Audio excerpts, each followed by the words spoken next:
രാവിലെ തന്നെ ഇങ്ങനെ മാവ് പൊന്തി കാണുമ്പോൾ ഒരു പ്രത്യേക സന്തോഷം തന്നെയാണല്ലേ. പൊതുവേ മാവ് കുറച്ച് കൂടുതൽ അരച്ച് വെക്കാറുണ്ട് കേട്ടോ. ഫസ്റ്റ് ഡേ ഇഡ്ഡലി ആയിരിക്കും, രണ്ടാമത്തെ ദിവസം ബാക്കിയുള്ള മാവ് കൊണ്ട് ദോശയാണ് ചുടാറ് കേട്ടോ. എനിക്ക് ആദ്യമൊക്കെ മാവ് പൊന്തി കിട്ടാറേ ഉണ്ടായിരുന്നില്ല. പിന്നെയാണ് ഞാൻ ഉലുവ ചേർത്ത് അരി സോക്ക് ചെയ്യുന്ന സമയത്ത് തന്നെ ഉലുവയും ചേർത്ത് സോക്ക് ചെയ്ത് അരക്കും. അപ്പോൾ പിന്നെ കുഴപ്പമില്ല കേട്ടോ. ഇതിൽ ഞാൻ കുറച്ച് ഈസ്റ്റ് ആഡ് ചെയ്തിട്ടുണ്ട്. ഞാൻ അരി പുതിർത്താൻ കുറച്ച് വൈകിപ്പോയി.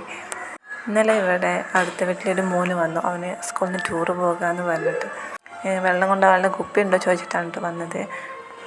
അവൻ്റെ സന്തോഷം ഉത്കണ്ഠയൊക്കെ കണ്ടപ്പോൾ എനിക്ക് ഓർമ്മ വന്നത് എൻ്റെ ആ സ്കൂളിൽ നിന്ന് ടൂർ വന്ന ആ ഒരു ടൈമൊക്കെയാണ് കേട്ടോ.